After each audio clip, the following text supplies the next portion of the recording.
Bom, boa noite. Então, vou começar a apresentar o nosso convidado.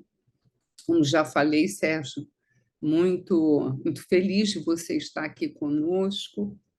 O Sérgio é psicanalista, pós-doutorado em psicologia da IPUSP, é assim que se pronuncia a sigla? É o Doutor em... Instituto de Psicologia da USP. Ah, tá bem, excelente. Doutor em psicologia clínica PUC-Rio, membro efetivo do Círculo Psicanalítico do Rio de Janeiro, membro do Grupo Brasileiro de Pesquisa do Sandro Ferenczi, diretor do Instituto Nebulosa Marginal. Esse nome é especial e tem uma história, se o Sérgio depois quiser falar. Autor de... Olha só, olha o que é o encantamento. Autor, a gramática do silêncio, está aqui, ó, tá? Excelente.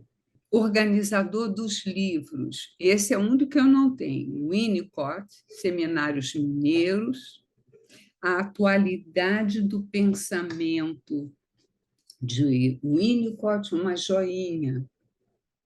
É co-organizador do livro Nebulosa Marginal, Teoria e Clínica.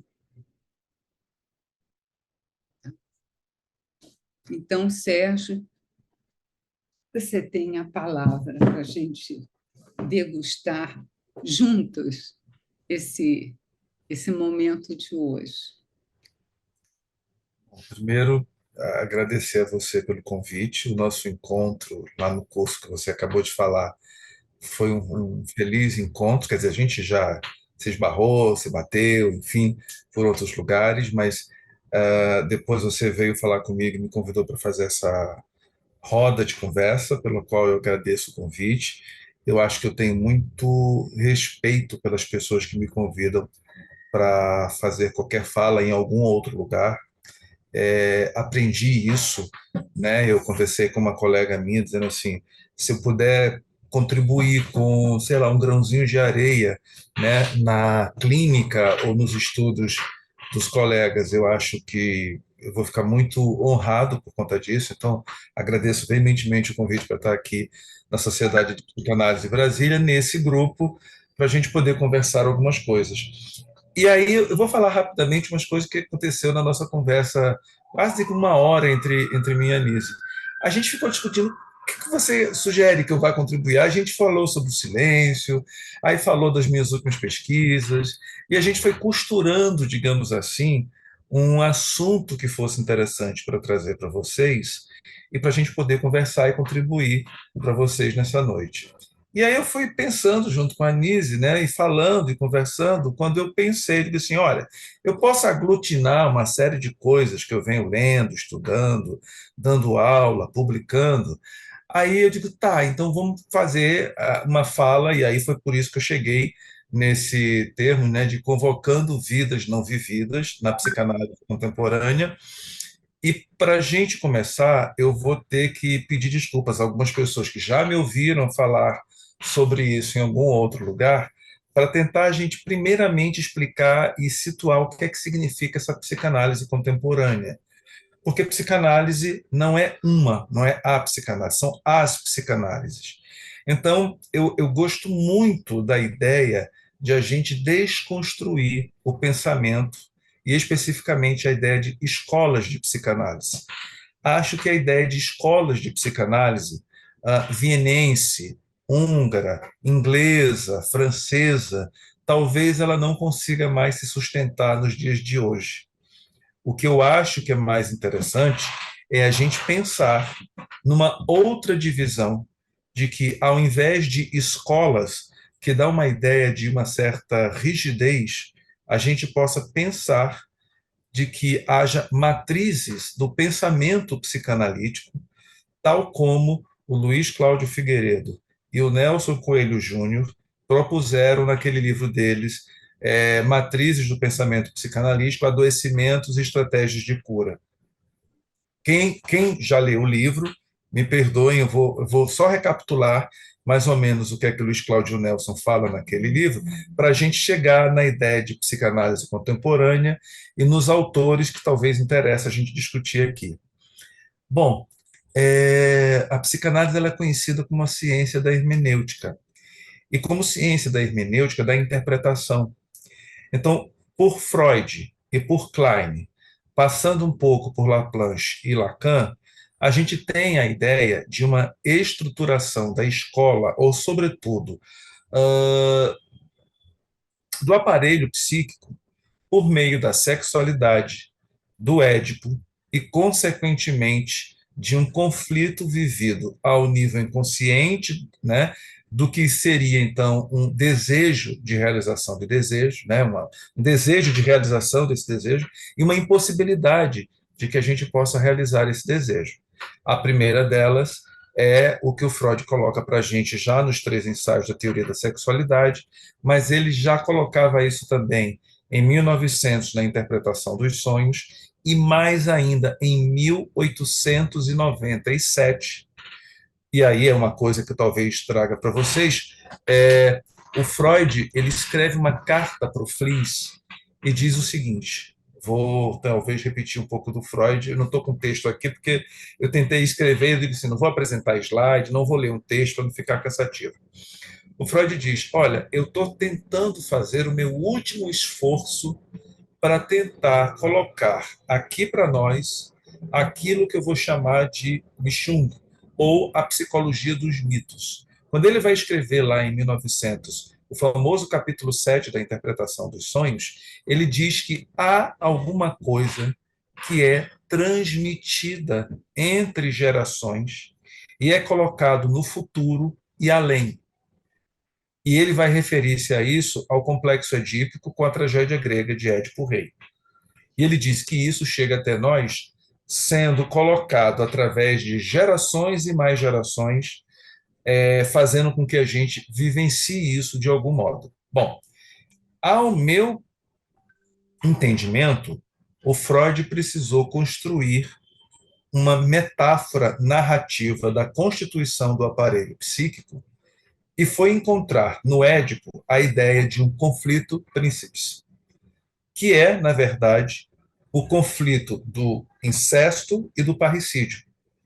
Como é que eu posso desejar tanto alguém e como é que eu posso tentar lutar com uma outra pessoa que talvez seja possuidor desse alguém e que eu chegue a matá-lo na minha mente para conquistar essa outra pessoa do gênero oposto. Bom, estava dado lá toda a questão do Freud para o complexo Édipo, numa releitura que ele fez do Édipo Rei, só para a gente lembrar. Eu acho que muitos de vocês, se não todos, já devem ter lido a tragédia do Édipo Rei. E eu, na minha graduação, eu nunca esqueci que uma das primeiras coisas que eu li foi um filósofo chamado Jean-Pierre Vernant, que ele faz uma releitura de Édipo Rei, onde ele diz, no texto dele, o nome do texto é Édipo sem complexo. Por que Édipo sem complexo? Vamos relembrar a tragédia do Édipo. Eu acho que os gregos têm um grande defeito, eles nunca sustentam a possibilidade de incerteza do futuro. Eles sempre vão procurar para os oráculos aquilo que eles não têm certeza. Então, Édipo nasce, lá em Jocasta vão perguntar para os oráculos o que é que vai acontecer, os oráculos dizem que aquele menino vai matar, o pai vai desposar a mãe. E com medo disso, ele manda o menino, né, ser morto, com os pés amarrados, só que eles não têm coragem de matar o menino. O serviçal entrega Édipo para um casal lá longe, Mérope e Pólibo, que vão criar Édipo Rei como filho, e sem contar para ele que é uma criança adotada. Ou seja, tragédia já premeditada, né? Quantos casais vocês não conhecem que não contam para os seus filhos sobre a adoção e sabem muito bem o que é que vai dar? A criança fica refém de um pedaço de si mesmo. Pois bem, o resto a gente já sabe. Édipo cresce, descobre que é adotado, briga com o pai e com a mãe, sai furioso no meio do caminho, encontra a comitiva do Laio, que é o rei de Tebas, mata toda a comitiva, inclusive o rei, vai para Tebas, encontra a esfinge, Tebas está simplesmente tomada por uma praga, a esfinge coloca uma questão para ele desvenda a questão, assume o rei e, consequentemente, casa-se com a esposa viúva do rei, que foi morto por alguém que ninguém sabe, e depois, na tragédia, ele vai descobrir que é ele mesmo o filho daquela mulher e o cara que matou o rei Lion, que era o pai dele biológico. Didier Anzier e Jean-Pierre Vernant, eles pegam esse texto e simplesmente dizem, olha, tem alguma coisa na mitologia grega que está dada e que simplesmente a psicanálise reinterpretou ao seu bel prazer para conseguir colocar dentro da questão da neurose o conflito. A neurose se constitui basicamente por meio de um conflito psíquico. E esse conflito psíquico estaria colocado ou subsumido de uma sexualidade, de uma libido e causadora, ou pelo menos, né, tributária aí das pulsões. Bom, isso é o que nós conhecemos e aprendemos toda vez que a gente vai estudar psicanálise. A essa matriz da neurose, essa matriz pulsional, essa matriz da sexualidade, consequentemente edípica, na nomenclatura dada por Luiz Cláudio Figueiredo e o Nelson Coelho Júnior, eles chamaram de matriz freudo-kleiniana. E caberia dentro dessa matriz freudo-kleiniana todo pensador ou todo teórico da psicanálise que vai pensar a psicanálise como sendo unicamente a psicanálise das neuroses, como a clínica do Freud era a clínica das neuroses. Então, sabemos que Freud tinha pouco traquejo com pacientes difíceis, narcísicos, borderline, mas não eram chamados borderline nem caso limite naquela época, eram os famosos pacientes narcísicos ou difíceis, e muito menos ainda com os pacientes psicóticos. Como é que se trata, até hoje, para mais ou para menos, em termos de enquadre clínico, o analista precisa entender que a pessoa que chegou até a neurose é uma pessoa que minimamente tem um ego, um aparelho psíquico bem formado, bem formatado, que eu diria aguenta o tranco. Qual é aguentar o tranco? Aguenta o tranco do conflito. E faz com que o analista, no seu enquadre, precise trabalhar com uma argamassa, um substrato, uma matéria-prima que nós chamamos de angústia, a velha e boa Angst. Angst, angústia em alemão, ou ansiedade nas traduções do Freud para o inglês, e depois para o português publicado pela Imago. Muito embora a Companhia das Letras tenha feito um pouco, né, de um favor de traduzi-lo corretamente. Pois bem, só que a gente sabe que se alguém tem um aparelho psíquico relativamente bem formatado, nós temos um eu, e consequentemente um ego. E esse eu e esse ego, consequentemente o aparelho psíquico, aguenta o tranco do conflito, muito embora aqui ou ali nós não aguentemos o tranco. Aqui ou ali a gente passa a constituir um sintoma diante desse recalque, porque para a matriz freudo-kleiniana, o que nós temos então como recurso de defesa psíquica para esse conflito e para esse princípio de desprazer, se eu pudesse falar assim, seria simplesmente o recalcamento. Então, o Freud diz que, uma vez que haja recalcamento, o recalcamento ele funda o aparelho psíquico e, consequentemente, nos remete para as representações e, consequentemente, o simbólico. Temos as fases da sexualidade, temos a constituição do sujeito psicanalítico freudiano, muito embora a Melanie Klein também tenha feito uso, por exemplo, da teoria das pulsões e colocado ênfase na pulsão de morte, no que se refere, então, às primeiras vivências do bebê com a sua mãe. Melanie Klein, muito embora seja uma das primeiras autoras relacionais ou colocar em ênfase a teoria dos objetos internos, ainda assim que ela seja uma pioneira, ela ainda assim faz uso dos conceitos freudianos para pensar o aparelho psíquico. Muito embora ela traga para o início da vida, né, o complexo edípico, a sexualidade e o conflito. Não vou falar muito sobre isso, né? Não, não se trata disso, e acho que vocês talvez tenham leituras também da Klein. Mas o Freud não conseguia tratar muito bem os psicóticos. Quem já leu Freud na sua época e em nosso tempo, da historiadora e psicanalista Elisabeth Rodenesco, tem um capítulo onde ela diz que o Freud ficava dando voltas e mais voltas diante de um paciente psicótico que se recusava a fazer associação livre e que ele simplesmente não tinha paciência. E como em 1908 ele tem a feliz sorte de encontrar um húngaro chamado Sándor Ferenczi, ele simplesmente despachava para a Hungria, que fica a 2 horas de trem de Viena, para que o Ferenczi passasse a fazer a análise desses pacientes. Então, o Ferenczi passa a atender, digamos assim, a escória da psicanálise freudiana, os não analisáveis ou os inanalisáveis, os pacientes difíceis, os pacientes psicóticos, os pacientes narcísicos, os psicossomáticos, mas, sobretudo, aqueles que vivenciaram traumas severos e que foi impossível constituir o psiquismo.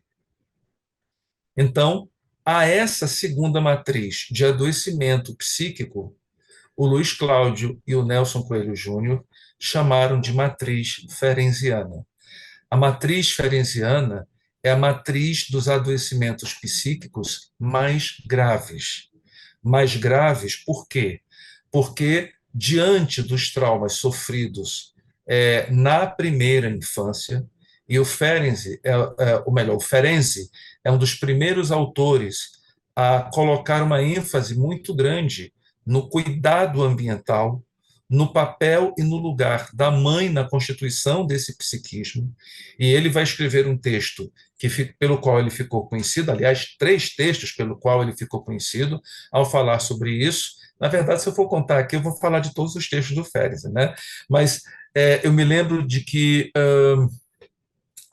ele vai questionar a questão do desprazer, o princípio de realidade, ele vai colocar uma ênfase no cuidado ambiental, dizendo de que deve ser a família e não o bebê que deva se adaptar a esse mundo externo.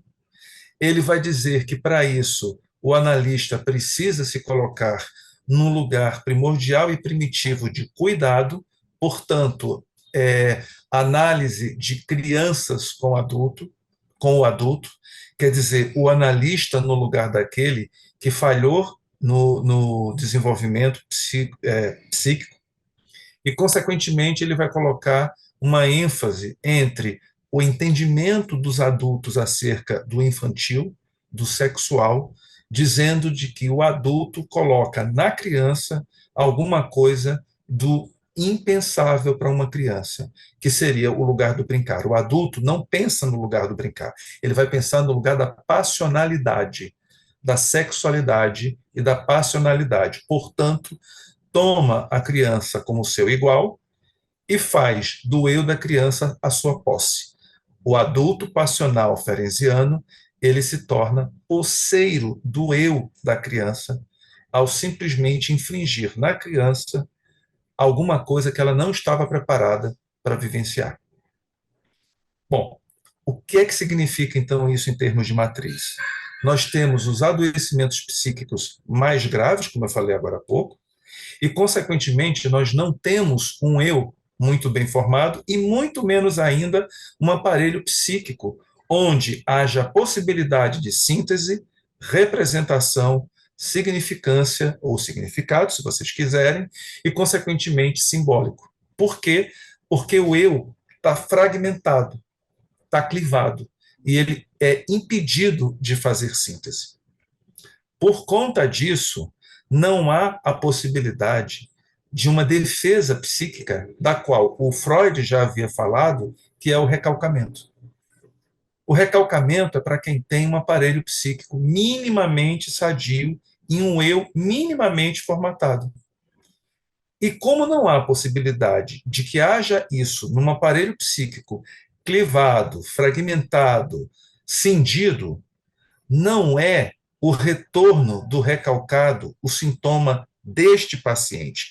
Na primeira matriz freud-kleiniana, nós temos o adoecimento psíquico como sendo, e nós aprendemos isso com Freud, como o retorno do recalcado. Ou seja, nós temos uma defesa psíquica diante do conflito e diante da impossibilidade de realização do desejo, mas, consequentemente, nós somos devedores do princípio do prazer. Quando há um desprazer, a gente vai ter que ver o que é que faz com isso. Então, na primeira matriz freud-kleiniana, os sintomas de adoecimentos psíquicos advêm do recalcamento. No Ferenczi, ou melhor, na matriz ferenciana, os adoecimentos psíquicos voltam como o quê? Voltam como o fragmentado, o cindido e o clivado. Logo, esses adoecimentos psíquicos mais graves são o retorno não do recalcado, mas o retorno do cindido. E faz com que os adoecimentos psíquicos mais graves, aí a gente pode falar disso, né? Psicose, transtornos esquizoides, borderlines, entre outros, que são os adoecimentos psíquicos mais graves, incluindo aí os traumas psíquicos mais severos decorrente de uma violência psíquica que foi vivida nos primórdios da infância. E, consequentemente, a criança é submetida às expensas da realidade externa, que para ela é consequentemente disruptiva, tensa, provocadora de desprazer. Então, o Ferenczi diz, ora, o que pior poderia acontecer? É você não ter um adulto que possa acolher essa criança que foi violentamente fragmentada ao nível do psiquismo, para que nós possamos fazer a reparação do que aconteceu a essa criança. Eu não sei também se vocês conhecem o suficiente a literatura do Ferenczi, mas o Ferenczi ele atendeu durante 8 anos uma paciente gravíssima.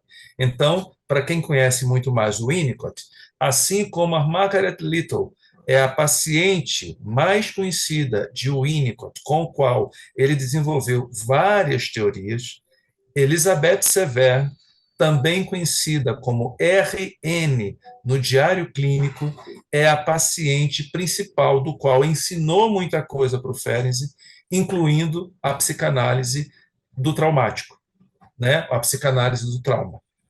É ela que vai sugerir para o Ferenczi a análise mútua, e pelo qual ele pagou um preço muito caro por isso. Só que a Elizabeth Severn era uma moça que foi violentamente traumatizada durante 3 vezes na vida dela. Mas ela acompanhou o Ferenczi durante toda uma vida, durante 8 anos, entre 1924 e 1932, e as experiências que o Ferenczi fez e publicadas no Diário Clínico, aparecem várias situações onde ele está falando da RN, Elizabeth Severn. E ela vai escrever um livro pelo qual ela também ficou muito conhecida, chamado A Descoberta do Self, sem tradução ainda em português. E vejam o que é que ela vai falar no momento desse livro, eu vou ler aqui para vocês.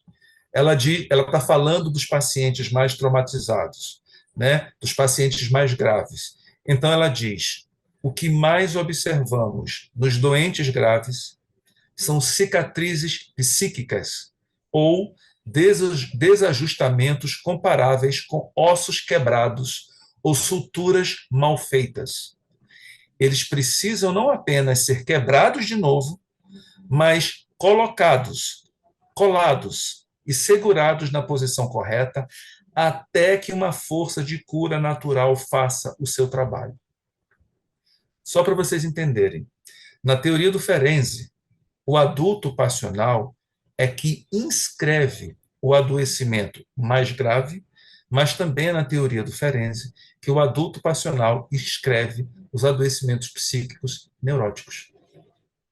Ora, o que é a histeria, senão uma passionalidade desse adulto que inscreve o sexual na criança quando ela não está preparada para vivenciar isso?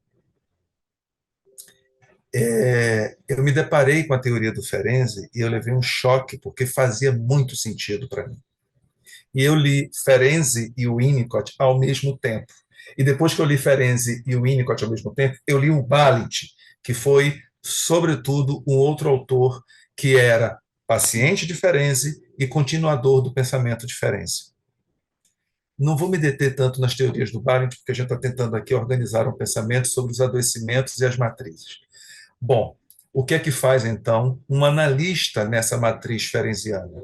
Matriz ferenciana pela qual, inclusive, Balint, Winnicott e todos os outros autores relacionais vão participar desta matriz. Por quê? Porque fala dos adoecimentos mais graves e que aconteceram num período onde a criança ficava indefesa diante do trauma, diante do abuso, diante da passionalidade adulta, diante de uma ênfase muito grande de uma coisa que a criança não tinha condições para suportar. O analista, então, e o Ferenczi é um dos primeiros a falar sobre isso, ele diz: o que é que nós fazemos com isso? Eu vou ler também um outro trecho para vocês entenderem onde é que ele localiza isso, inclusive diante do adoecimento histérico. Ele diz: as fantasias histéricas, elas não mentem. Elas nos contam como é que pais e adultos podem, de fato, ir muito longe em sua paixão erótica pelas crianças. E, por outro lado, são propensos, se a criança se presta a esse jogo semi-consciente, a infligir à criança totalmente inocente punições e ameaças graves que a abalam e a perturbam, causando nela o efeito de um choque violento. E são para ela inteiramente incompreensíveis. Ele continua: hoje, estou de novo tentado a atribuir ao lado do complexo de Édipo das crianças uma importância maior à tendência incestuosa dos adultos, recalcada neles, nos adultos, e que vão assumir a máscara da ternura. Por outro lado, eu não posso negar que o empenho das crianças em responder ao erotismo genital manifesta-se de maneira muito mais intensa e muito mais precoce do que costumávamos pensar até agora. Ou seja, ainda fere-se, a histeria, assim como a maior parte da sintomatologia neurótica e psicótica, é uma consequência da paixão erótica do adulto por uma criança, a qual ainda não possui a linguagem sexualizada ou erotizada. Nesse sentido, o adoecimento psíquico pode ser ocasionado por maus tratos ou pela incapacidade do adulto de acolher a criança diante do seu sofrimento. Entendem, então, que o Ferenczi ele vai muito mais longe para entender a sintomatologia, inclusive psicótica, tanto quanto que a neurótica. E ele vai dizer que a causa disso é essa passionalidade adulta, pela qual, inclusive, ele brigou com Freud, porque confusão de línguas é o texto que ele apresenta ao Freud, e o Freud diz: não leia isso na conferência de Wiesbaden. E o Ferenczi diz: não, eu vou ler.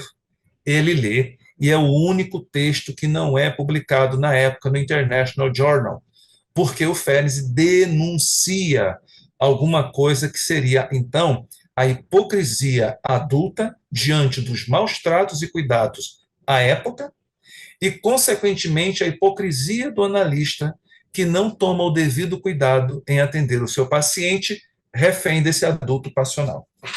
Bom, então o que é que ele vai dizer? Ele vai dizer que, nesse sentido, nós, analistas, precisamos assumir uma posição de cuidado, tal qual uma mãe cuida de um bebê. E o recurso que ele vai utilizar para isso é a regressão, muito embora ele tenha outros conceitos que simplesmente eu não vou ficar falando, até porque eu acho que vocês podem ver isso em outros cursos ou podem ter leituras. Por que a regressão? Porque ele vai submeter o paciente a tudo o que o paciente já vivenciou antes, quando criança, para que aí na presença de um adulto ético, vamos dizer assim, vamos começar com a ética, um adulto ou um analista, né, vitalizado, ele possa revitalizar o paciente que foi ferido na alma. Daqui a pouco, e lá no final, eu vou retomar isso. Então, temos aqui a matriz ferenziana, da qual os autores relacionais fazem parte, todos eles, o Balint, o Massoud Khan, o Winnicott, o Ferber, todos eles fazem parte dessa matriz. E aí, o que o Luiz Cláudio Figueiredo e o Nelson Coelho Júnior fazem? Eles fazem uma releitura a partir do André Green, dos anos 70 para cá, e eles começam a repensar quais seriam os outros adoecimentos psíquicos que estaríamos hoje em dia, hoje, exatamente hoje, tendo que dar conta. Apatia, tristeza, tédio, adoecimentos psicossomáticos, depressão, sensação de vazio, uma sensação falsa diante do mundo, como se o mundo fosse uma grande irrealidade. Então, eles vão procurar nos autores contemporâneos, para começar, o próprio André Green, mas também Francis Tustin, René Roussillon, Thomas Ogden, Pierre Fédida, e uma das quais, para mim, foi uma grande descoberta, a Anne Alvares. Por que eu estou falando disso? Porque eles vão dizer que, para esses outros adoecimentos, toda psicanálise é pouca para esses pacientes. Dos mais graves a esses outros pacientes que vão vivenciar apatia, tédio, depressão, e que o analista vai precisar ficar muito mais vitalizado para simplesmente arrancar o paciente do fundo do poço, ou eu diria, de dentro do Vesúvio, o vulcão Vesúvio, que faz com que você simplesmente não tenha nenhuma vontade de viver. Daí, portanto, uma espécie de desvitalização diante da vida. Seja aqueles pacientes que muito provavelmente vocês conhecem, é um paciente bem casado, um paciente talvez com filhos, um paciente que mora numa boa casa, tem uma boa esposa ou um bom marido, tem um bom trabalho, ganha relativamente bem, vai para as férias, mas chega na sessão e desvitalizado, um tanto quanto que morto, sem muita vontade de viver e sem saber muito bem aonde ele vai buscar, né, esse elan vital. A esses tipos de pacientes, com esses outros autores que eu estou falando aqui, o Luiz Cláudio Figueiredo e o Nelson Coelho Júnior vai se referir a uma psicanálise transmatricial ou uma psicanálise contemporânea. Então, o que seria uma psicanálise contemporânea? É aquela psicanálise que vai aliar as ferramentas teórico-clínicas da primeira matriz, a matriz freud-kleiniana, com tudo que aprendemos em termos de pulsão, sexualidade, édipo, libido, etc. E, consequentemente, a outra matriz, a segunda, que é a matriz ferenziana, que é a matriz dos adoecimentos psíquicos mais graves. Só que as sintomatologias dos nossos pacientes de hoje, e eu não estou negando que não exista neuróticos e muito menos psicóticos, muito pelo contrário, os autores da psicanálise transmatricial ou da matriz ferenziana vão se reportar aos adoecimentos psíquicos hoje mais graves. Então, é como se eles dissessem que hoje nós suamos e comemos um dobrado para encontrar um histérico da vida, pelo amor de Deus, um fóbico, né? um compulsivo, né? Mas que eles existem. Essa é a grande questão.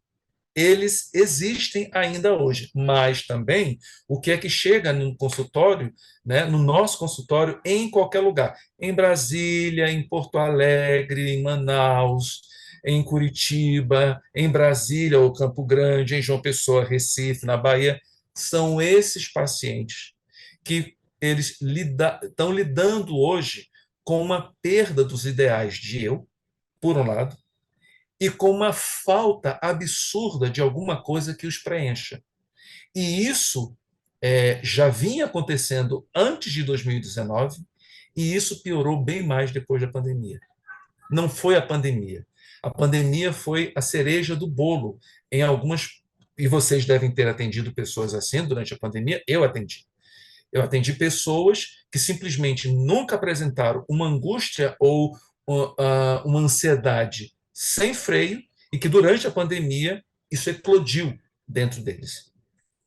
Então, a psicanálise transmatricial ela vai trabalhar com outros conceitos clínicos que nos ajudam a fazer isso, que na verdade não se trata única e exclusivamente de um resgate, mas aquilo que a Anne Alvares colocou no livro A Companhia Viva e ela chama de reclaiming. Reclaiming, infelizmente, foi mal traduzido pela publicação da Blucher, onde eles traduziram o reclaiming por reclamação.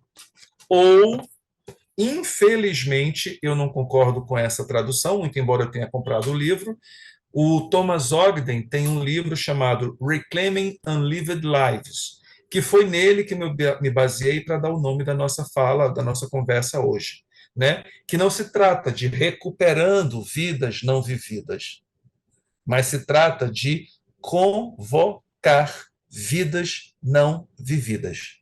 E o que é que seriam vidas não vividas? São vidas que, justamente por conta do tipo de adoecimento psíquico que nós temos hoje em nossos consultórios, impede possibilidade de futuro. Mas, Sérgio, a psicanálise trata de futuro? Trata. Claro que trata. O que é que seriam, então, os ideais de eu? O que é que seria, então, o que é que você pensa nisso? Como é que você pode resolver isso? Como é que você está pensando em resolver isso diante de uma situação e de um problema? Nós também trabalhamos com a questão do futuro, tanto quanto o analista hoje, ou sempre foi referido como se tratando do passado. O analista só trata do passado. Não, ele também trata do aqui e agora.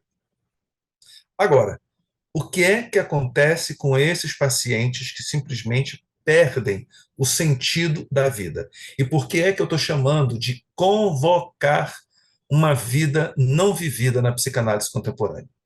Porque nós vamos precisar dos conceitos do André Green em termos de objetalização e desobjetalização, que é o quando ele vai se referir em termos de narcisismo de vida e narcisismo de morte. A gente vai entender o complexo da mãe morta como sendo aquele que simplesmente não pôde vivenciar um objeto interno, bom ou mal, porque ter um objeto bom é o que a gente pede, né? Ter um objeto mal não é bom, mas pelo menos ainda assim é um objeto. Agora, não ter objeto nenhum é não ter algo com o qual se relacionar. E se nós não temos algo com o qual nos relacionemos, a gente não faz vínculo. E se a gente não faz vínculo, morre. É o que o René Spitz, né, mostrou para a gente com a questão dos adoecimentos por falha do desenvolvimento emocional, o hospitalismo. Aquelas crianças que vocês podem procurar, René Spitz, hospitalismo, no YouTube, vocês vão encontrar uma série de vídeos em preto e branco, terríveis, porque é o pior filme de terror que eu já vi na minha vida. Crianças que simplesmente elas se autoembalam para tentar dar conta da ausência de um objeto com o qual elas não se relacionaram. Ou seja, a mãe morta.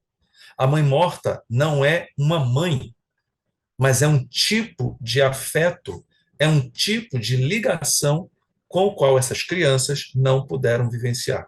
E estamos cheios delas hoje. Não é nos anos 50, porque o René Spitz mostrou isso nos anos 50. Então, precisamos desses conceitos, entre outros. Então, o que é que o Green vai dizer para a gente? Na iminência de um estado limite, conceito de borderline na França, e na impossibilidade, porque a gente sempre se refere aos borderline como parte neurótica e parte psicótica, mas a gente trata primeiro a parte psicótica do que da parte neurótica. E os borderlines, ou pacientes ou casos limites, como é essa referência, né, dos sofrimentos narcísicos identitários, como fala o René Roussillon, eles simplesmente sofrem porque eles não têm capacidade de confiança no objeto da relação. Por isso, esses pacientes tocam o terror na clínica, tiram e usurpam a mente do analista, e que toda vez quando o analista se aproxima, eles se afastam, porque eles têm medo de contato. Isso é bem referido à esquizoidia, conceito, inclusive, constituído pelo Ronald Ferber, né? Contemporâneo lá de Balint, Ferenczi e Winnicott. E quando nós, analistas, nos afastamos desse paciente, porque eles esgotam as nossas mentes, eles simplesmente vão atrás da gente. Então, a gente tentar encontrar o meio termo de como tratar esse tipo de adoecimento. E, logicamente, para essa matriz, a psicanálise transmatricial, nós emprestarmos a nossa mente, o nosso self, o nosso aparelho psíquico, para reconstruir o que foi destruído na primeira infância desse paciente. A mesma coisa com os pacientes psicóticos. Então, eu já falei de um conceito do André Green, outro do Roussillon. Precisamos de alguns conceitos que o Thomas Ogren deixa de legado para a gente, muito embora, graças a Deus, está vivo e trabalhando como ninguém. Está preparando, inclusive, um outro livro baseado na teoria de Winnicott. Ele fala de 3 boníssimos conceitos, que é a posição autista contígua, não necessariamente nessa ordem, as reveries e o terceiro analítico. O que quer dizer isso? São conceitos que ele diz. O analista, como falou Ferenczi, lá em 1928, o analista não é neutro diante do seu paciente. O analista não pode ser uma panela Teflon, nem uma panela Red Silver naquela que nada adere. O Ferenczi, não sei se vocês sabem, a INM Editora, que eu e o Bruno Gomes dirigimos, está para publicar o primeiro volume das novas obras completas do Ferenczi, ou Ferenczi, com textos inéditos em português, porque esse livro só existe em húngaro. E neste livro, que eu já tive o prazer de ler e estou revisando, ele já denuncia a hipocrisia médica, da qual nenhum médico se imbrica lá com seu paciente, e que ele vai retomar isso depois de algum tempo para falar da hipocrisia analítica. Eu sei que eu estou passando no meu tempo que eu combinei com vocês, mas eu já estou terminando nos próximos 9 minutos, porque eu estou me policiando aqui para terminar às 9h30. Então, Sérgio, com licença, você pode concluir? Acho que as pessoas aqui concordam, porque está sendo uma conversa que você está nos trazendo muito, um menu muito fértil. Não se preocupe. eu tenho uns trechinhos ainda que eu quero ler para vocês. Obrigado. Não, Então, obrigada. o analista, ele se implica com o paciente. E isso não é uma tarefa fácil.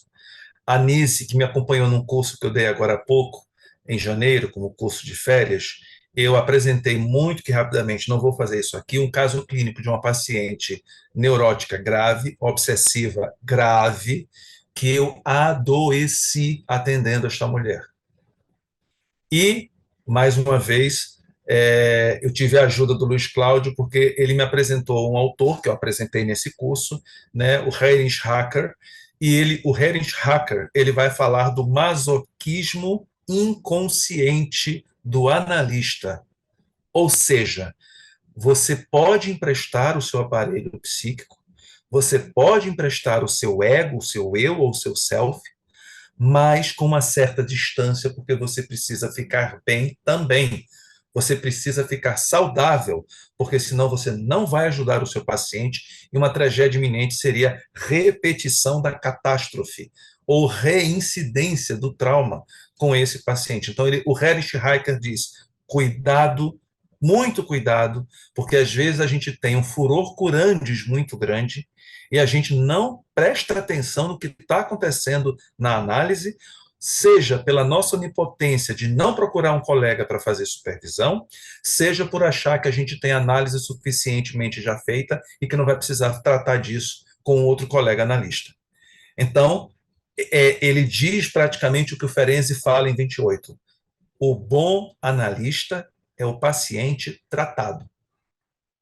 Bom, o analista ele vai precisar dispor da sua corporeidade, do seu aparelho psíquico, da sua paciência, e ele não vai poder dar tudo para o paciente.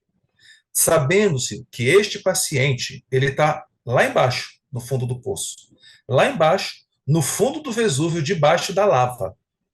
E aí, esse paciente ele precisa ser o quê? Convocado para a vida. O adoecimento psíquico mais grave é aquele adoecimento que impede estados de vida vivíveis, como diz o Thomas Ogden. E o que seria isso? Tudo e qualquer coisa que produza sentido para as nossas vidas. Pode ser um trabalho, pode ser um concurso, pode ser alguma coisa que a gente faça dentro de casa. Ninguém precisa ser um gênio da matemática, da química ou da física para produzir alguma coisa. E aí, eu gosto de Winnicott quando ele diz que criatividade é aquela que a gente pode cozinhar salsichas de diversas formas, inclusive com água, tá? Bom, eu estou indo para o finalzinho porque eu queria falar somente uma outra coisa. Eu não consigo tratar um paciente unicamente com os referenciais de um único autor. Eu não abro mão do Freud, eu não abro mão do Ferenczi, eu não abro mão do Ferber, do Balint, do Winnicott, do Roussillon, do Ogden, do Grimm, do Lacan, porque eu aprendi que toda psicanálise que a gente pode oferecer para o paciente é pouca. Então, eu gosto muito de ouvir as pessoas quando elas dizem assim, eu tive que inventar um dispositivo para o meu paciente. Como é que a gente faz na psicanálise? A gente estuda aquela danação de livros e tenta aplicar aqueles estudos todos, teóricos e clínicos, para o paciente. Ora, gente, o que eu estou tentando dizer é que, se a gente faz isso, a gente vai repetir, né, muito do que a gente leu e que, às vezes, não vai funcionar com o paciente A, B, C, D, F, G, Z. São os pacientes que precisam dizer para nós como nós devemos trabalhar e quais seriam os melhores recursos clínicos para trabalhar com ele.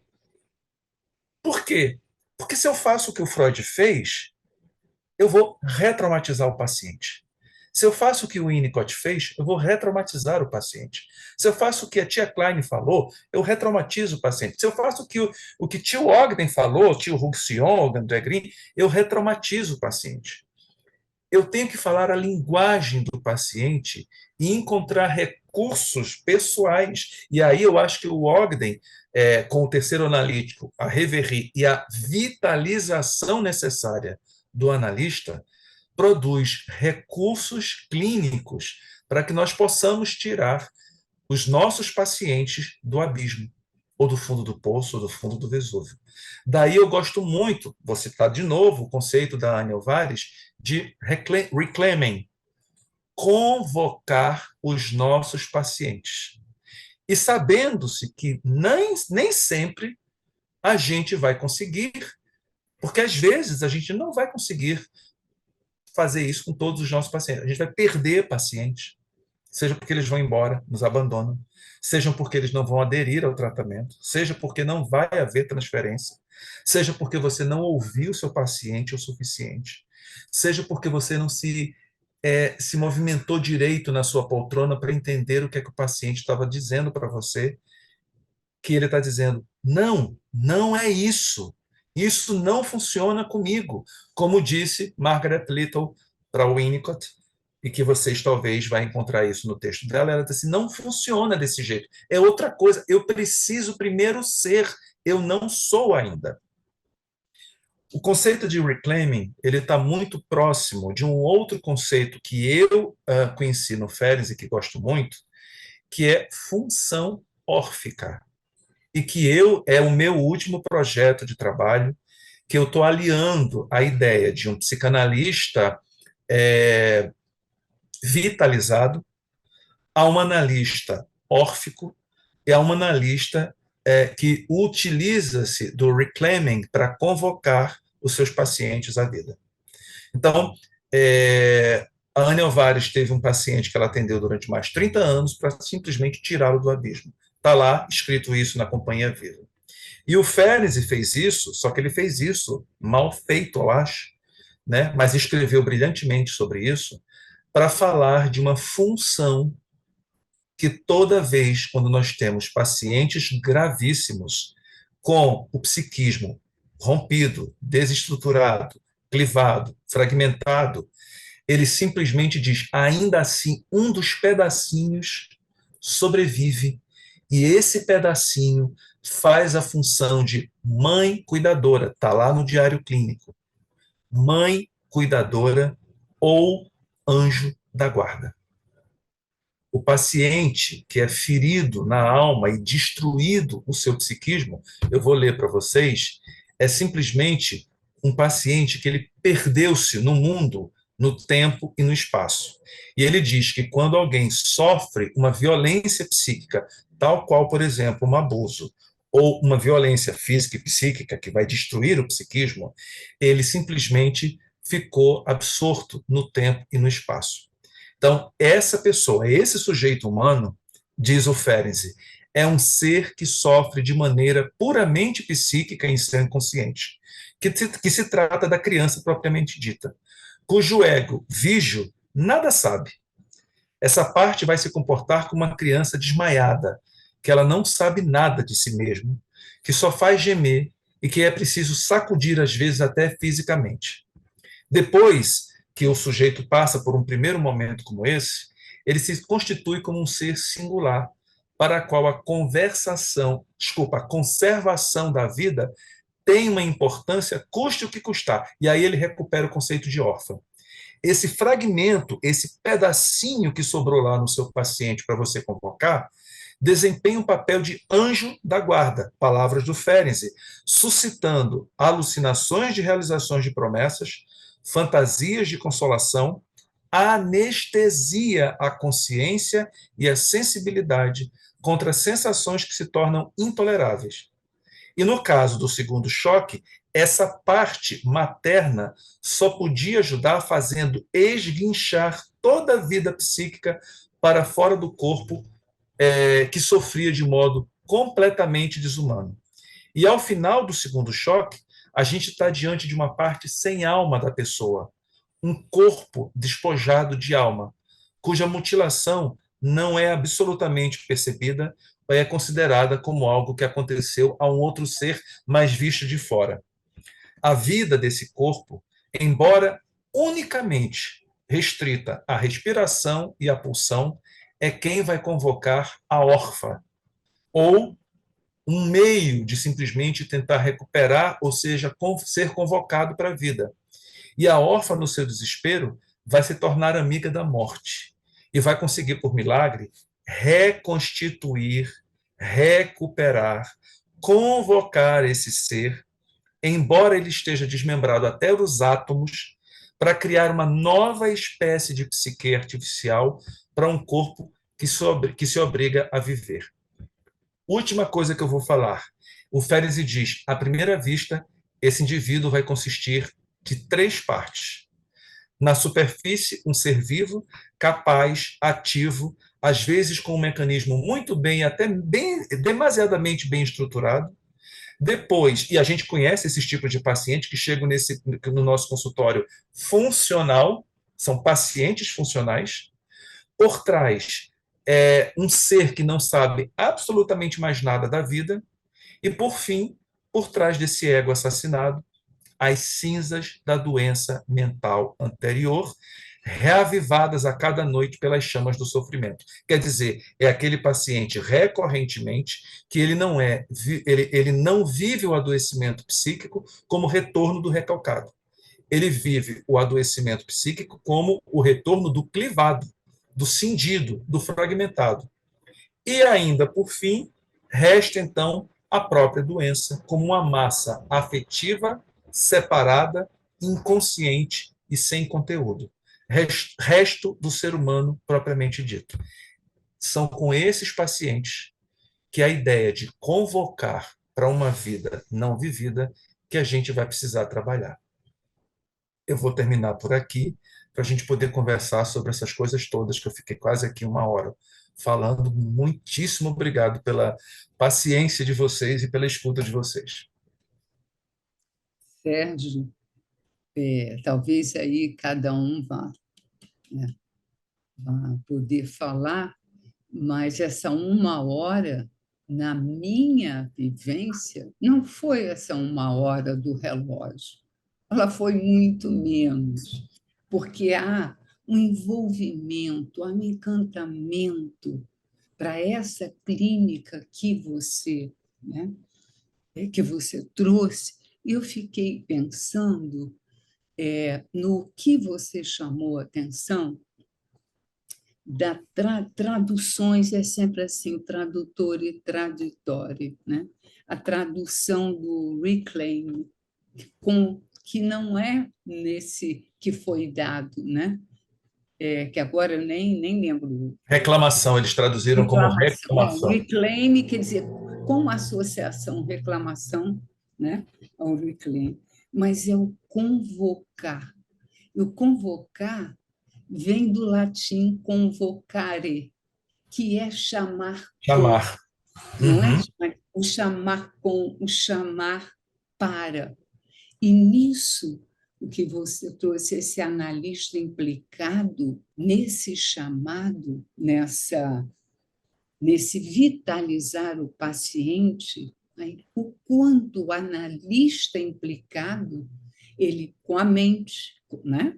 Com enfim, o corpo, com o aparelho psíquico, enfim, a mente. Então, a necessidade de trocar também com colegas, ou uma supervisão, ou aquele café que a gente encontra, né? Então, vamos ouvir as pessoas, mas dependendo do que surgir, porque você foi no ponto central, que é a presença vitalizante do analista e também o manejo clínico da clínica, né, do cuidado. Muito obrigada. Viu? Bom, a palavra está. Sérgio, valeu a pena perder minha supervisão clínica para estar com você, porque simplesmente você une, fez, fez uma costura tão perfeita que não tem nem palavras para agradecer assim, essa costura que você fez e que para mim é tão essencial, né? E quando você fala desse paciente que o retorno não é do recalcado, é o retorno do clivado, né? Eu lembro de uma paciente que eu tenho que quando ela vivia momentos de abuso dos pais, né? Ela dizia, ela me contava que ela dizia assim: isso não existe, eu não estou vendo. E aí Sim. e eu esquecia. Mas hoje eu sofro de esquecimentos. Então, me fez muito lembrar essa paciente. A minha clínica é essa, assim, esse pessoal que me procura é esse pessoal, sabe? Então, eu não sei viver sem inferência, não sei viver sem o Winnicott, sem o Balint, sem esse pessoal, não. E quando eu escuto os pacientes, eu escuto esse pessoal do meu lado, assim, porque é o que eu vejo, é o que eu escuto. E você costurou isso todinho, foi ótimo. A gente só precisa tomar cuidado para a gente não fazer da nossa clínica unicamente de pacientes como esses, que requerem da gente muito mais do que uma clínica da neurose, muito embora tenha neurose, que também a gente come um dobrado. Então, a gente se pergunta como é que o Winnicott colocava numa fila de espera pacientes mais graves? Vamos morrer sem saber. Mas a gente sabe muito bem o peso que dá quando a gente inventa de colocar 2, 3, 4 pacientes difíceis, um atrás do outro. Você sai quebrado, com os ossos todos quebrados da sessão, como eu cometi. Eu sabia disso.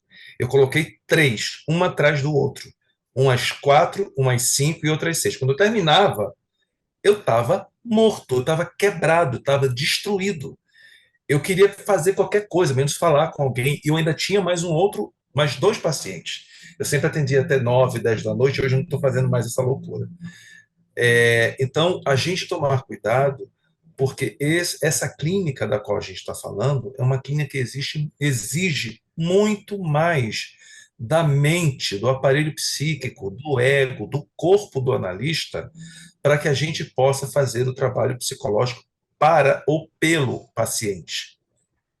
E que é esta clínica hoje, contemporânea, que a gente tem visto, que é a mais difícil, mas que a gente sempre está se referindo aos borders, ou aos psicóticos de modo geral, ou aos autistas, mas a gente esquece dos neuróticos graves. Um histérico grave é muito complicado de a gente trabalhar. Então, não existe paciente, vamos combinar isso, não existe paciente difícil. Né? Não, se você vai entrar, eu não vou atender psicótico, eu não vou atender border, eu não vou atender isso, cai fora da clínica, porque a clínica é para os fortes. A gente precisa se policiar, fazer supervisão, fazer análise de tempo em tempos, fazer isso, como a Nízia disse, até a hora do cafezinho, gente. Né? É a hora da gente trocar alguma coisa, dizer assim, olha, gente, estou com um paciente assim, assim, assado. Se você tentou fazer isso, Selma, você conhece a história, já passa a palavra para a Ana, você conhece a história da Marion Milner com a Melanie Klein? Ela ficava o tempo todo tentando resolver aquele menino que tentava botar fogo no parquinho, melhor, no consultório, e a Melanie Klein diz, interprete a agressividade, interprete a destrutividade, interprete isso. Ela parou de fazer isso porque o menino não parava de fazer botar fogo em tudo, ou querer botar fogo em tudo, esbarra em um Winnicott, numa esquina quase, né? E aí, papo de analista, como é que tá? Ah, eu tô com um paciente difícil, assim, ele tá tentando fazer isso, né? O Winnicott simplesmente diz, ô Marion, para juntar dois soldadinhos, ele vai ter que botar fogo, né? Ele vai ter que juntar. Como é que a gente junta sem queimar? Então, ela falou isso para o paciente, ele deixou de fazer isso. Deixou de querer botar fogo no parquinho do consultório. Então, eu acho que a gente é muito. A psicanálise nela não é simples, mas a gente precisa ter muito cuidado com o que a gente faz e a gente precisa ter muito respeito por nós, né, para a gente não pegar tanto paciente difícil. E olha que eu estou dizendo que eu sou o sujeito que pega, tá? E eu estou me policiando recentemente. Ana, Sí, você mencionó dos autoras que para mí son, digamos, o norte con estos pacientes difíciles, consideradas geralmente como analistas de crianças, né? Mas que son muy importantes. Anne Álvarez, ela esteve em São Paulo, acho que em 1996, e tem uma revistinha com os seminários dela dada na Sociedade de São Paulo, que relata muitos casos, né? sim, E basicamente essa questão do convocar de volta para a vida, né? Porque é um vazio, é tudo isso que você falou, é, é depressão, é tristeza, é tédio, tudo aparece, né? O dia que chega e fala, estou entediada. E que são tão importantes estas autoras para trabalhar com este tipo de adultos que estão aparecendo hoje, né? A outra, lógico, é a Frances Tusten, né? Ela tem aquele livro das barreiras autistas em pacientes pacientes neuróticos. neuróticos, em pacientes neuróticos. Quer dizer, hoje eu vejo muito diagnóstico de autismo, desde criança, adulto, pessoas que já estão com 40 anos, né? E fala assim, sim, pode ter um componente genético, alguma coisa, podem fazer algum exame, etc, etc. Mas essa crosta autística, essa dificuldade de estar com o outro. E quando a gente trabalha com a criança, a gente não fica aí interpretando. Com a criança, a gente fica fazendo, né? Fazendo juntos, estar com eles, né? Essa questão também que você falou do ideal do ego ideal, né? Então, normalmente, o ideal do ego, aquilo que vem do social, aquilo que vem da família, aquilo que a sociedade lhe cobra, está estudando, está namorando, está trabalhando, e eles ficam assim, entram em pânico, são fóbicos, são pessoas neuróticas, são pessoas que vão no nosso consultório, que não faltam, que estão sempre ali, que estão esperando. Não me lembro agora se é a Francis Tastin ou a Anne Álvares que dizem assim, dice, eles não se estão escondendo, que diz, crianças autistas se escondem, não querem brincar com os outros. Eles estão esperando que alguém os encontre, que chegue alguém e lhes devolva esse direito de seu ego ideal, não do ideal do ego. Eles não querem cumprir com o social, com o que a família cobra, e são coisas que se repetem na vida deles. Você Olha, eu acredita? acho que foi a Alvares, sim, que falou sobre isso na Companhia Viva. Eles estão esperando serem encontrados. É claro que Claro, eles você não se escondem, é eles estão esperando ser encontrados, né? encontrados, exatamente. Eu acho que isso é fundamental. E isso pode ser tanto com criança quanto com adulto. Então, os adultos também têm isso, Exato, né? exato. O autismo antigamente era uma coisa que aparecia desde o início. Hoje o diagnosticam dessa maneira na medicina, porque não encontram outra onde se encaixa. Isso aqui, talvez vocês não se deram conta antes, ou talvez tinha comportamento pouco e tudo mais, mas se vai, é como se a vida levasse a ir agravando, né? E não É, foi só pela pandemia, eu concordo com eu você. vou falar de diante disso que você falou, eu já passo aqui a palavra para a Vanessa, de um fragmento clínico pequenininho.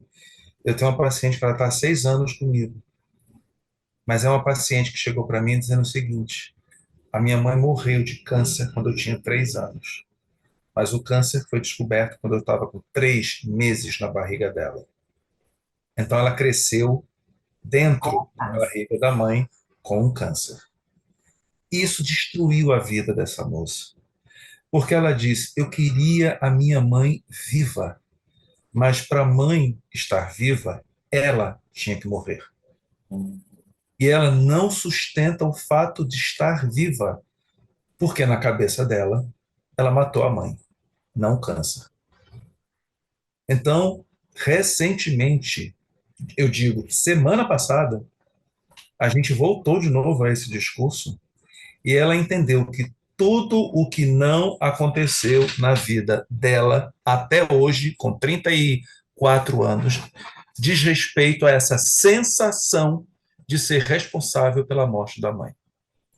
E só agora ela está se atentando para isso, porque todas as escolhas afetivas, todos os relacionamentos dela, todos os trabalhos dela, os estudos dela não caminham, não vão à frente, porque ela não merece ser feliz, ela não merece estar viva. E Precisa ser convocada à vida. exatamente essa é a ideia, por isso que eu estava Você pensando vê nisso, da Anne e eu dei o Álvares, nome né? para essa minha fala hoje. Belíssimo. Sérgio, muito obrigada pelas palavras, professor. Assim, ainda tô. Eu acho que eu vou precisar de mais tempo e da gravação disponibilizada para poder elaborar um pouco melhor, né? Porque foram muitos conceitos e muitas coisas bastante preciosas, né?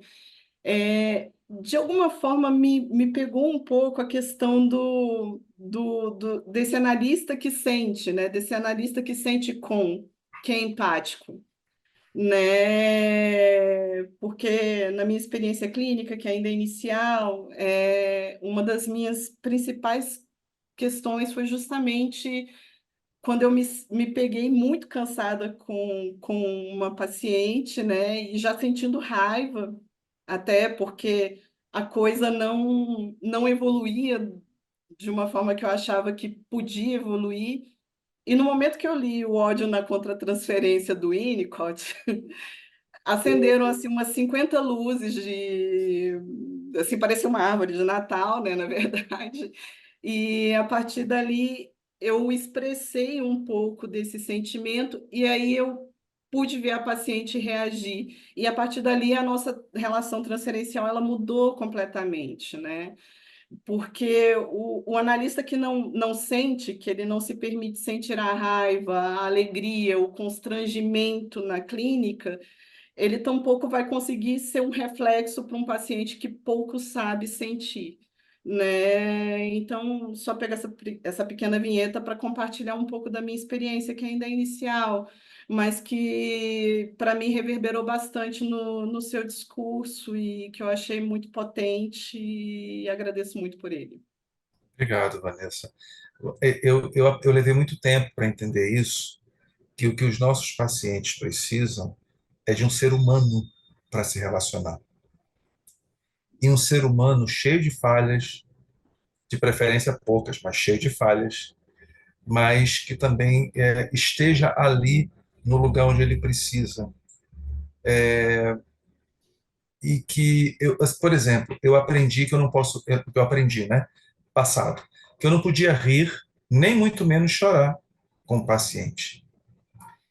Quando eu me autorizei a fazer essas duas coisas, tudo bem que eu não faço isso à torta direito, né? A gente não vai se cair as gargalhadas e ficar chorando, mas eu vou dar uma vinheta clínica para a gente falar rapidamente sobre isso. Eu tenho uma paciente que ela está há 15 anos comigo e está na terceira temporada, né? E ela foi abandonada pelos pais. Uma história terrível, não vou falar muito sobre isso, não, porque o que interessa é o que vem depois. E ela jamais se autorizou a ser mãe. Tanto que quando ela engravidou pela primeira vez, em análise comigo, ela me perguntou se eu achava que ela deveria ter ou não ter aquele filho. O que é que eu faço com isso aqui? Bom, ela abortou o bebê e nunca se autorizou e nunca achava que poderia ter filho. E aí aí ela arranjou um companheiro esse legal, porque todos os companheiros dela eram muito difíceis, não prestava mesmo. E um cara que ele fez literalmente isso que a gente comentou aqui, até a Ana falou, né? Ele deu a mão para ela e puxou ela para dentro do box para tomar banho, porque ela estava paralisada diante de uma pessoa adulta que queria dar banho nela. Dois adultos, nus, num banheiro, e ele querendo dar banho nela, e ela simplesmente sentou no vaso, ela disse assim, não, toma teu banho aí, que depois eu tomo. Ele simplesmente botou a mão do lado de fora do box e disse assim, confia, me dá aqui a mão, entra aqui dentro comigo. E deu um banho nela. Tudo bem que ele não era 100%, né? A prova de falhas. Mas, um belo dia, ela me chega e diz, Sérgio, ela tentou adotar, eles casaram, tentou adotar, depois de algumas brigas não deu certo, desistiram de adotar, desistiram no dia seguinte. No dia que eles desistiram de adotar a criança, no dia seguinte ela teve sessão comigo. Chegou com uma cara mórbida, sentou, olhou para mim e disse assim, você não vai acreditar. Aí eu disse, o quê? O que que aconteceu? Eu disse, eu estou grávida. Ele disse assim, é o quê? Eu estou grávida. E eu não sei muito bem como é que vai ser isso. E aí começou a pandemia, ela engravidou no meio da pandemia, quer dizer, ela me fala isso em dezembro de 2019, fazemos sessão até julho, aí ela sai, passou um ano e meio mais ou menos, ela voltou, tá? E nunca a vi grávida, porque ela não abria a câmera, e quando ela me disse isso, os meus olhos encheram de lágrimas. E ela olhou para mim e disse assim, e você está emocionado? Eu disse assim, mas você tem ideia que eu te acompanho naquela época, eram 10, agora está 15, 11 anos.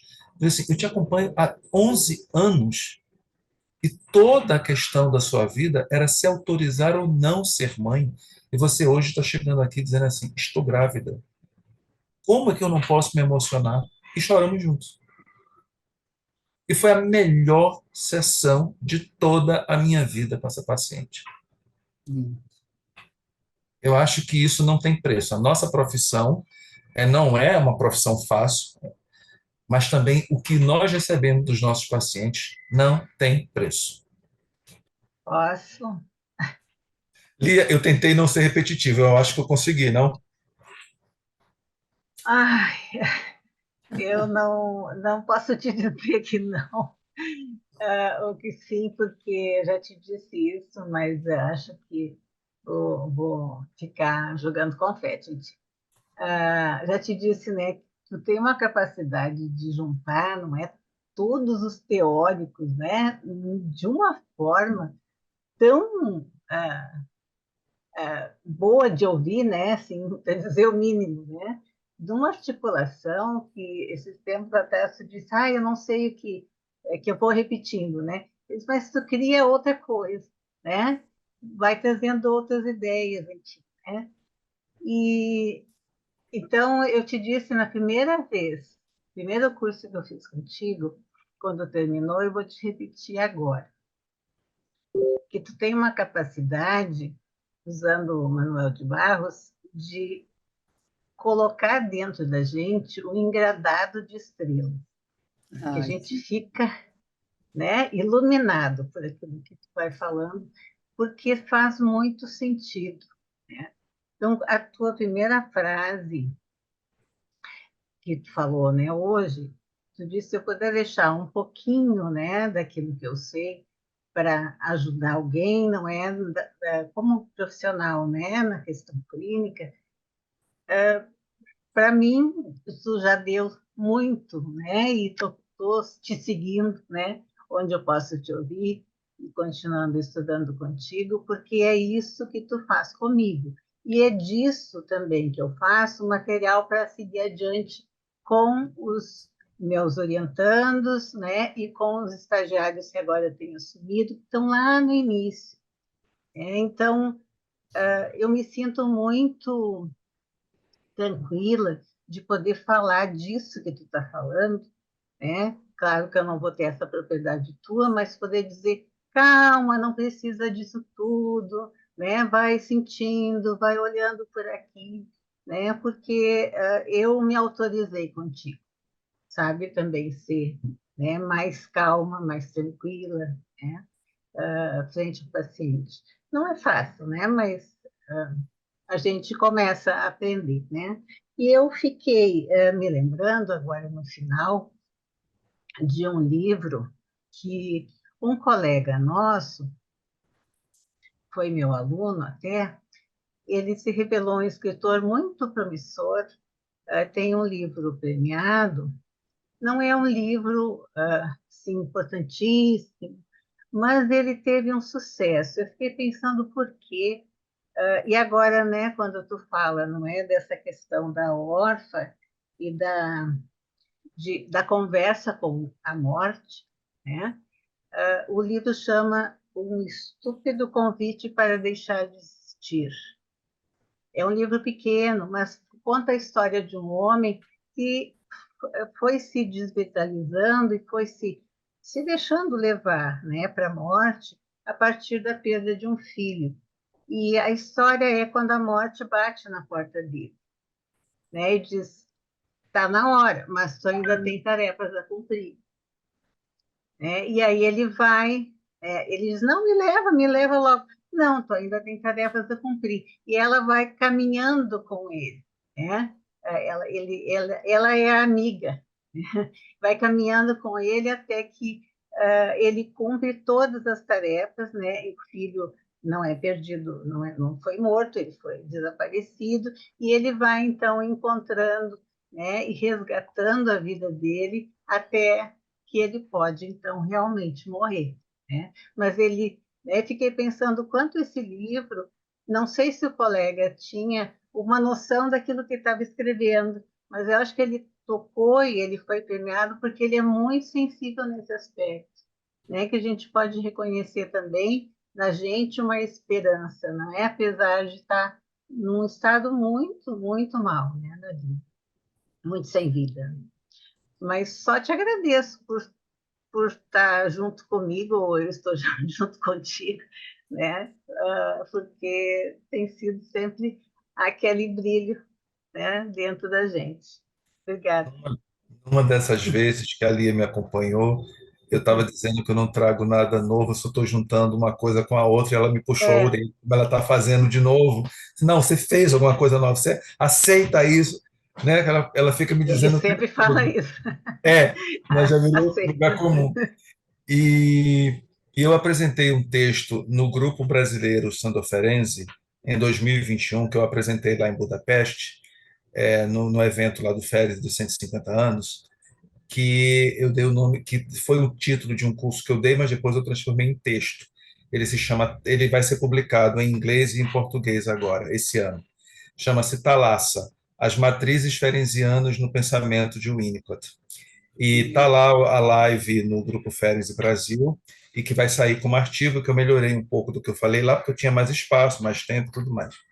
E teve uma coisa, Lia, que eu aprendi com o Freud, que é essa historinha que eu contei agora há pouco, da psicomitologia. Coisas que podem ter chegado ao seu colega escritor, seu amigo escritor, ele não Uhum, precisa ter uhum. lido, tá? Sabe? Não se trata de um inconsciente coletivo, se trata de uma transmissão psíquica. Eu aprendi muito isso, eu levei um tempo, eu era cético para entender que nós tínhamos comunicação Bluetooth e às vezes até via satélite, tá? Aquela coisa de que se uma árvore cai na África faz barulho, se eu não estou lá, como é que vai fazer barulho?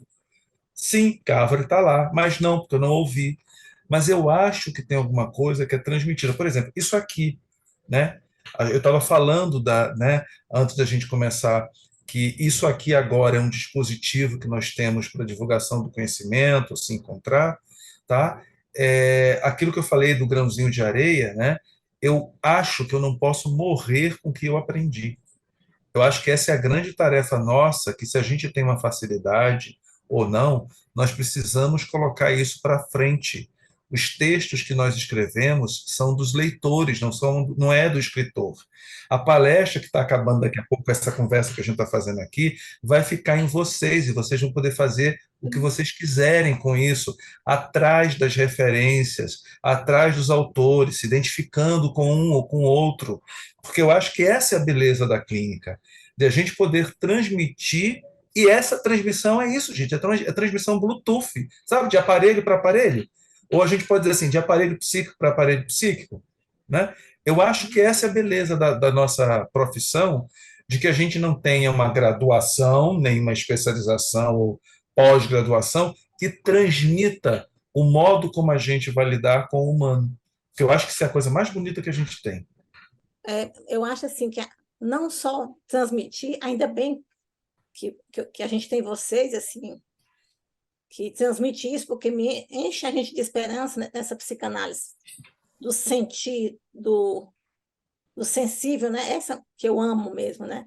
Mas a gente também precisa também, pelo menos eu procuro fazer isso, dar um pouco do que eu aprendi, sabe? Especialmente Sim. para quem não tem condição de pagar no meu consultório. Essa Uhum. semana, eu acompanhei uma criança por 2 anos e meio até ela ser adotada. E aí, essa semana, a mãe social dessa criança me procurou para eu acompanhar outra criança, um meninozinho que nasceu no abrigo. A mãe chegou grávida, só que pelo ECA, aos 18 anos, ela tem que sair, ela vai sair agora. E essa criança não sabe disso, mas ele está reagindo. Lógico, o inconsciente dele está percebendo que alguma coisa vai acontecer. E eu vou dar um jeito, e eu vou atender esse menino pelo menos 2 vezes por semana. Sabe? Eu acho que, além desse transmitir, a gente também precisa dar um pouco do nosso tempo para que a gente fala que é o quinto. É o quinto. A O quinto, história. não, o quinto tripé, né, da psicanálise, que é o social, sabe?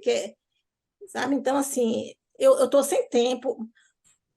Um atendimento desse mobiliza muito, mas eu não posso negar isso. Então, sábado eu vou montar a caixinha dessa criança, comprando com meu dinheiro, porque ele não pode, e vou atender 2 vezes por semana. Selmy, só vou repetir o que eu falei. Cuidado no seu masoquismo inconsciente de querer dar conta de tudo e de todos para a sua saúde psíquica, né? É claro que a gente tem que fazer isso. Eu acho que eu concordo em gênero, número e grau. As clínicas ou as policlínicas berlinenses, húngaras, vienenses, que começaram com os desbravadores da psicanálise, e hoje nós conhecemos qualquer instituição de psicanálise ou qualquer analista compromissado com o social de devolver para a sociedade, para as pessoas mais pobres, o que a gente pode fazer com uma clínica privada, mas sem condições de receber, porque realmente tem pessoas que precisam muito. Eu fico pensando o seguinte: o que é que o Estado não faz? Porque a gente não tem nem sequer médico para cuidar das pessoas, que dirá psicólogo e muito menos psicanalista.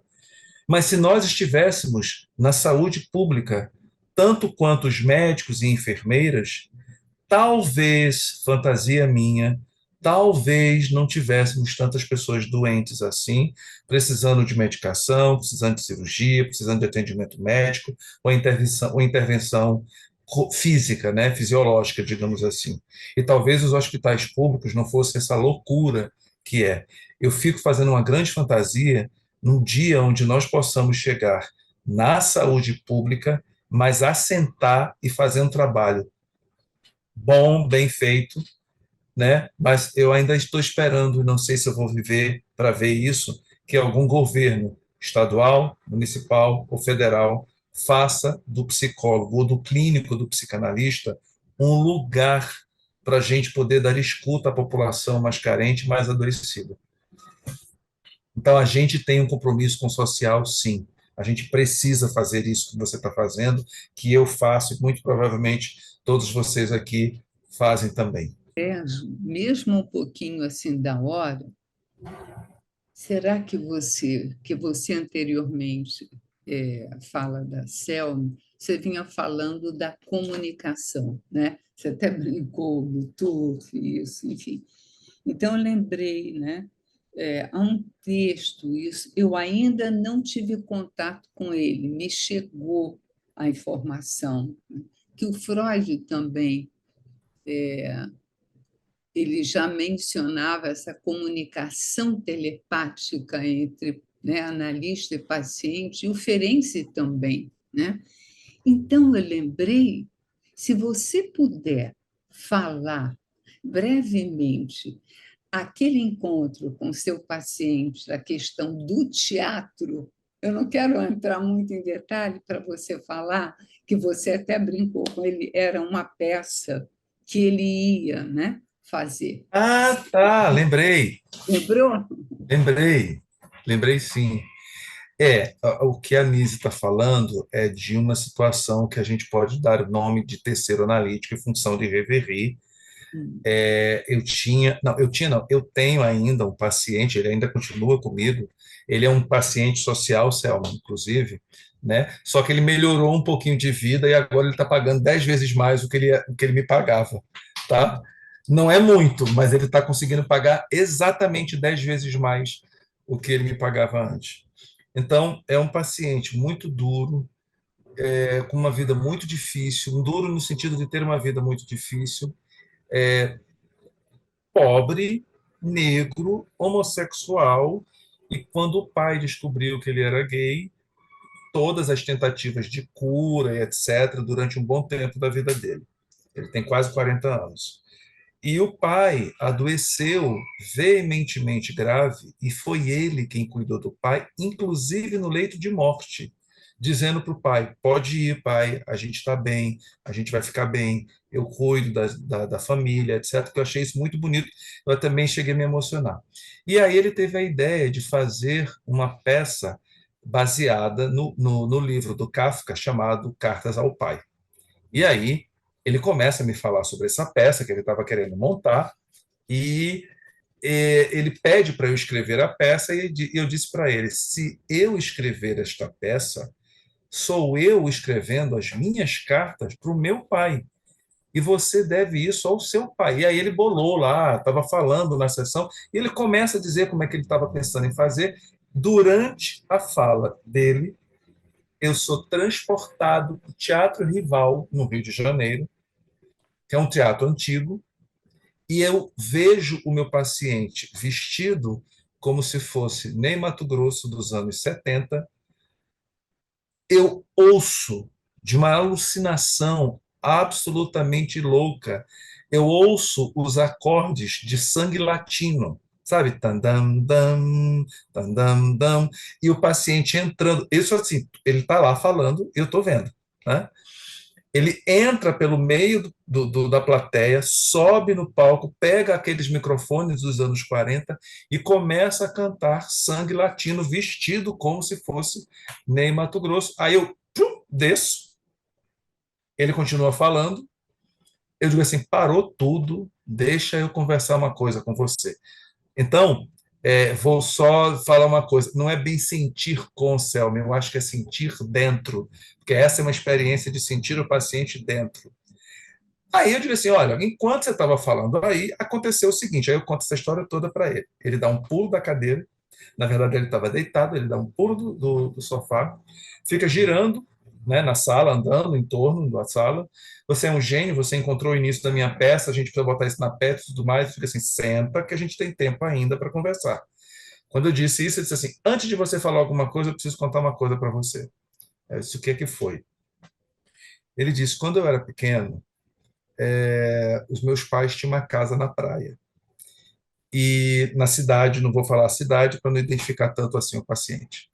E o meu pai gostava muito de chamar os vizinhos para o churrasco de domingo. Então ele comprava carne, comprava bebida, enchia a casa cheia de gente, todo mundo pulava na piscina. Quando todo mundo estava mais ou menos bêbado, ele saía de cena, pegava a vitrolinha dele, pegava os discos de vinil dele, botava um disco específico na vitrola, começava a cantar e a dançar. Você me adivinha quem que ele cantava e quem ele dançava? Eu digo assim, eu não faço a menor ideia. Ele cantava e dançava Ney Matogrosso, Sangue Latino. Como é que você sabe disso se eu nunca contei isso para você na minha vida?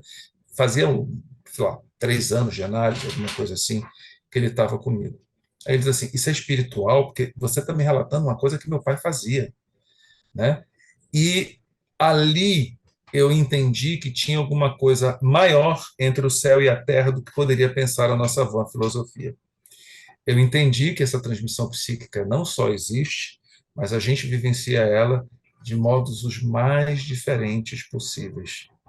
Identificando. Agora, eu acho que a gente, como eu falei hoje aqui, tem que abrir um espaço interno para que esse paciente nos habite, de modo a gente poder vivenciar essas experiências estéticas e que a gente devolva para o paciente, de algum modo, desde que isso faça parte da história do paciente e de que isso ressoe no mundo interno e na mente desse paciente. E foi dali que ele levou cinco anos para botar essa peça no ar. Eu assisti essa peça ano passado, em dezembro, não se chama Cartas ao Pai, tá? Eu estou louco para falar o nome da peça, porque a peça é muito boa, mas ela está passando no Rio de Janeiro, e quem for de São Paulo, ela vai vir para cá em junho, em São Paulo, e é a coisa mais linda que eu já vi esse rapaz fazer, em termos de... Eu já assisti outras peças dele, né? E claramente eu me apresentei para ele depois dessa peça, e ele disse, você veio? Eu digo assim, como eu não posso vir? Eu acompanhei 5 anos essa peça sendo escrita, produzida, até chegar aqui no palco, né? E aí eu disse, você deve isso também ao seu pai, e você cumpriu a tarefa. Foi assim, isso não tem preço, né, gente? Isso não nada paga a gente, nada. Hoje ele está se revelando uma pessoa de sucesso, já fez como é que eu posso dizer? Já fez alguma coisa na Globo, já apareceu algumas poucas vezes na Globo, e tem uma coisa aí que vai aparecer também, né? E mais cedo ou mais tarde, eu acho que esse rapaz vai se tornar conhecido. Por isso que eu não quero falar tanto, para não identificar. Ah, quem quiser e for do Rio de Janeiro e me procurar, eu dou o nome da peça isoladamente para vocês irem assistir. Ou a São Paulo, né, Ou a Sérgio? São Paulo, exatamente. Sérgio, você. Alguém falou, agora não estou lembrada ó, se foi a Vanessa ou uma outra pessoa. Não foi a Lia falando, né, dessa tessitura que você faz com os autores. Então, eu pensando aqui, mas para fazer tessitura, os autores e tecendo esse conjunto, tem é mais que conhecer, tem de estar vivo o pensamento de cada desses autores. Senão fica uma miscelânea, e não essa cadência, essa sinfonia que você nos trouxe hoje. E, ao finalizar com isso que você falou do seu paciente, que o título, né, é o título tão sensível que você deu, né, para essa conversa de hoje. Então, esse paciente com essa vida tão dura que você disse, e depois desse tempo, acontecer esse encontro, né? Enfim, telepático, né? E você falando dele, agora está em algo aí na Globo, saiu de uma vida, né? Não vou dizer senão mal vivida, talvez, empobrecida, para uma vida viva. Então, Isso. finalizar assim, Sérgio, que Quer dizer, clínica. esse rapaz chegou a passar fome e não ter dinheiro para comer, para você ter uma ideia. Eu me lembro que uma vez eu disse: eu quero que você vá para casa da sua irmã, porque você está passando fome, emagrecendo na minha frente, e eu não tenho muito o que fazer com você aqui. Então eu preciso que você fique pelo menos 15 dias. Ele foi, passou, se recuperou, a irmã emprestou dinheiro, porque eu acho que talvez eu tenha pensado nisso quando eu conversei com você. Todos esses pacientes estavam na minha cabeça, que eu acho que é a ideia da convocação mesmo que você está se referindo agora, tá? A análise, ela precisa, e aí eu vou dizer isso para finalizar mesmo, tá? A análise, ela muda a vida das pessoas, mas eu acho que primordialmente todos nós temos uma missão de nos tornarmos gente melhores, porque a gente trata de pessoas cuja vida não é vivida.